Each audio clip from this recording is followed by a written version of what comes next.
My first period memory was probably when I was in high school. I was in last lesson and I felt something strange. I thought maybe I just needed a wee. So when lesson ended, I went to the toilets and I messaged my mum saying that I'd be a couple minutes late because I'm going to the toilet. And I sat down and I saw that I'd completely ruined my underwear. My absolute favourite pair. I sobbed and I got myself together and I walked to the car and then I sobbed to my mum again. But she told me that it doesn't matter, that it's not the end of the world and we can sort it out.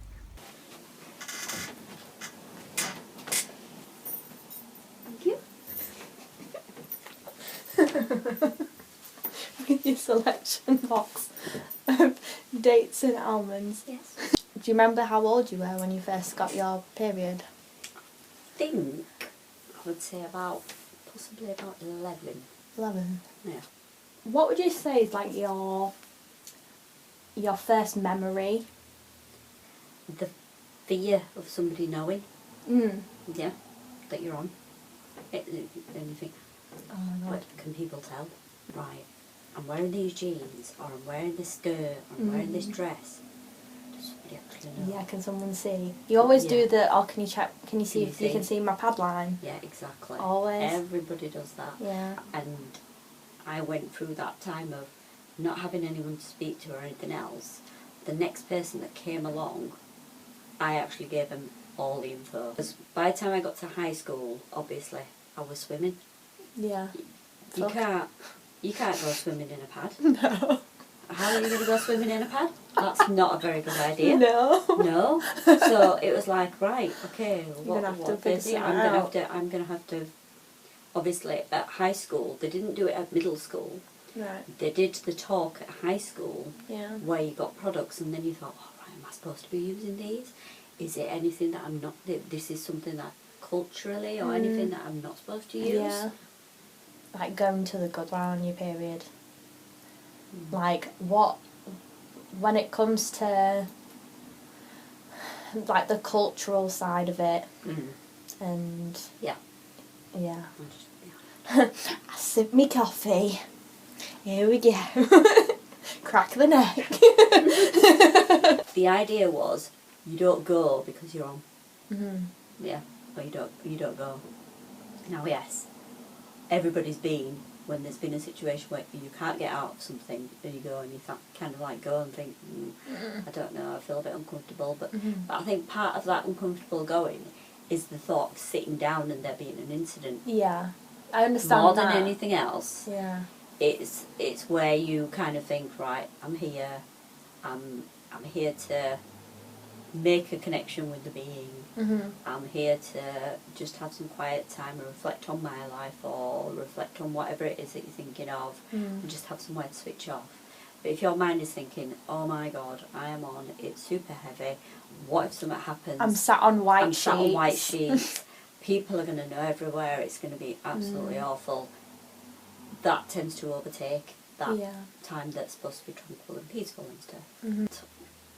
Remember that story I told you? I know it's Zara's favourite story about the person who used to do a dirty job, and he was all covered in muck and dirt and stuff. No. And he went to Babaji's, and the Guru Nanak was there and stuff, and they were talking. That was back in that time. My dad used to tell it. And he was covered in all sorts, and the people who were dressed in finery and really nice clothes, they'd when he'd left, they'd beaten him up for coming in dirt, covered in dirt and stuff. Yeah.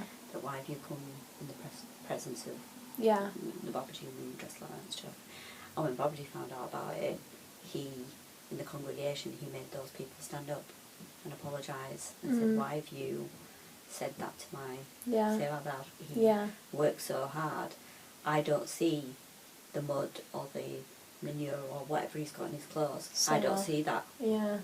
I see him. Why can't you see him? So that kind of reinforces the thing of, right, he's not seeing the fact that I'm on. He's not seeing the fact that he's just seeing you. He's just seeing me. you know what, Life's too short. I can't be doing that kind of business anymore. No. And saying, if you want to go to the Goodbar and sit there, yeah, if I want to go, you should feel comfortable doing that. You should be okay to go. Monthlies. The monthlies. Oh, we've got the monthlies. I've never heard that before. Never ever that. Until you said it the other day. In Punjabi, it's Mina. Mina means month. Gusser means almost like illness. Okay. I don't know how else to put it, or sickness, illness kind of thing. Something like that. Something along those lines. So you're thinking it's a monthly issue or a monthly illness, occurrence, something nature. That's gonna. It's like, ooh, it's that monthly thing that's happening. Yeah. It's kind of in that, and that's how you'll find a lot of people refer to it. Okay. Yeah, and you people like your nan refers it in that way. 35 years ago, there'd be no way. Back even, say, 25 years ago, I would have spoken to my friends about it, but that would have been it. Yeah. Yeah, and it would have been quite limited as to what I would have spoken to people about it.